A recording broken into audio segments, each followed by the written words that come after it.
योग गुरु पद्मश्री शिवानंद बाबा का निधन। 128 वर्ष की तपस्वी यात्रा का शांतिपूर्ण अंत। वाराणसी में बीएचयू अस्पताल में ली अंतिम सांस। भारत ने खोया एक अमूल्य साथक। मुख्य बिंदु 128 वर्ष की लंबी और प्रेरणादायक जीवन यात्रा का समापन। बीएचयू अस्पताल में 3 दिन चले इलाज के बाद निधन।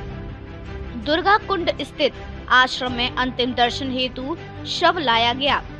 आज हरिश्चंद्र घाट पर अंतिम संस्कार। संयमित जीवन, कठोर साधना और योग रहा दीर्घायु का रहस्य। 2022 में प्रधानमंत्री नरेंद्र मोदी के हाथों पद्मश्री से सम्मानित। क्या हुआ शनिवार रात? शनिवार रात वाराणसी के प्रतिष्ठित बीएचयू अस्पताल से दुखद समाचार आया। योग गुरु पद्मश्री शिवानंद बाबा ने लगभग 8:30 बजे रात अंतिम सांस ली। वे पिछले 3 दिनों से अस्पताल में भर्ती थे, जहां डॉक्टरों की एक विशेषज्ञ टीम लगातार उनका इलाज कर रही थी।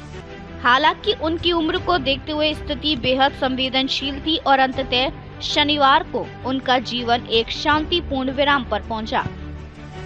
उनके निधन के बाद उनके पार्थिव शरीर को दुर्गा कुंड स्थित कबीरनगर आश्रम लाया गया, जहां शिष्यों, भक्तों और स्थानीय लोगों ने श्रद्धांजलि अर्पित की। शिष्यों के अनुसार उनका अंतिम संस्कार आज रविवार को हरिश्चंद्र घाट पर विधि पूर्वक संपन्न होगा। योग, संयम और साधना की अद्वितीय मिसाल शिवानंद बाबा का जीवन पूरी तरह से एक तपस्वी साधक का जीवन था। वे आधुनिक भौतिकवाद से कोसों दूर सादगी और संयम में विश्वास रखते थे। उनकी दिनचर्या और जीवन शैली आज की भागदौड़ भरी दुनिया में एक मिसाल पेश करती है। रोजाना का अनुशासित जीवन, सुबह 3 बजे ब्रह्म मुहूर्त में जागना, स्नान के बाद बांग्ला भाषा में श्रीमद् भागवत गीता का पाठ, गहन योगा, प्राणायाम और ध्यान का अभ्यास, प्राकृतिक औषधियों और आयुर्वेदिक तरीकों का नियमित प्रयोग, अत्यंत सरल और सात्विक भोजन करना। बाबा स्वयं कहते थे कि yoga is the way to life, not just to practice. उनकी गहरी आस्था थी कि जीवन में सरलता और शुद्धता अपनाकर ही दीर्घायु और सुख संभव है। खान पान और जीवन शैली का विशेष अनुशासन। शिवानंद बाबा का आहार और जीवन शैली बेहद सादा थी, जो उनके असाधारण स्वास्थ्य का रहस्य भी थी।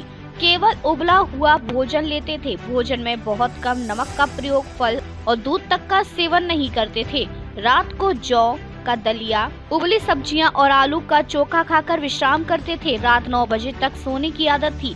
सोने का तरीका, लकड़ी की पट्टी को तकिया बनाकर सोते थे। बालकनी में चटाई बिछाकर सोते, चाहे मौसम कैसा भी हो। न कभी एयर कंडीशनर का इस्तेमाल किया, ना हीटर, ना ब्लोअर। उनके जीवन में कृत्रिम आरामदायक साधनों के लिए कोई स्थान नहीं था। वे प्राकृतिक जीवन में पूर्ण विश्वास रखते थे और उसी में सुख पाते थे। शारीरिक क्षमता और चपलता। भले ही बाबा की उम्र 125 से 128 वर्ष के बीच थी, लेकिन उनका शरीर चुस्ती और स्फूर्ति से भरपूर था। वे रोजाना 30 सीढ़ियां चढ़ते और उतरते थे, जो युवावस्था में भी लोगों के लिए चुनौतीपूर्ण हो सकता है।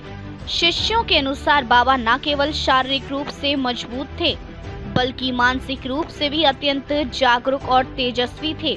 पद्मश्री सम्मान जब पूरी दुनिया ने नमन किया। 21 मार्च 2022 का वह ऐतिहासिक दिन, जब बाबा को राष्ट्रपति भवन के दरबार हॉल में पद्मश्री अवार्ड से सम्मानित किया गया, देश भर में श्रद्धा और आश्चर्य का विषय बन गया था। बाबा जब सफेद धोती और कुर्ता पहनकर मंच पर पहुंचे, तो सबसे पहले उन्होंने प्रधानमंत्री नरेंद्र मोदी को झुककर प्रणाम किया। प्रधानमंत्री भी अपनी कुर्सी से उठकर आदर पूर्वक हाथ जोड़कर बाबा को प्रणाम करते हुए नजर आए। इसके बाद बाबा ने तत्कालीन राष्ट्रपति रामनाथ कोविंद को भी प्रणाम किया, जिन्होंने उन्हें स्नेह पूर्वक उठाकर पुरस्कार प्रदान किया। इस दृश्य ने न केवल भारतीय संस्कृति की गरिमा को प्रदर्शित किया, बल्कि यह भी दिखाया कि तपस्या और साधना का आदर आज भी सर्वोपरि है। जन्म और प्रारंभिक जीवन। जन्म 8 अगस्त 1896, स्थान हरिपुर गांव, सिलहट जिला, तत्कालीन बंगाल, अब बांग्लादेश में। बचपन से ही कठिन परिस्थितियों में जीवन बिताते हुए उन्होंने संयम, सेवा और साधना का मार्ग चुना। युवावस्था में भारत आए और योग, आयुर्वेद तथा सनातन धर्म के अध्ययन में जीवन समर्पित कर दिया। चिकित्सीय प्रमाण भी चौंकाने वाले। जब वर्ष 2019 में कोलकाता और चेन्नई के प्रतिष्ठित अपोलो हॉस्पिटल्स में उनका मेडिकल चेकअप हुआ तो रिपोर्ट ने सबको चकित कर दिया। उनके हृदय, फेफड़े, गुर्दे और अन्य महत्वपूर्ण अंग बिल्कुल स्वस्थ पाए गए थे। डॉक्टरों ने कहा था कि बाबा के शरीर में उम्र के सामान्य लक्षण भी न्यूनतम हैं। ये किसी मेडिकल मिरेकल से कम नहीं था और इसका कारण उनकी कठोर दिनचर्या, अनुशासन और गहन योगाभ्यास था। एक सच्चे योगी का संदेश। शिवानंद बाबा हमेशा कहते थे, eat less, walk more and practice yoga daily, love all, serve all, hate none. उनकी जीवन शिक्षाएं आज भी उतनी ही प्रासंगिक हैं जितनी पहले थी। वे मानते थे कि मानव जीवन का उद्देश्य सिर्फ भौतिक सुख नहीं बल्कि आत्मिक उन्नति है।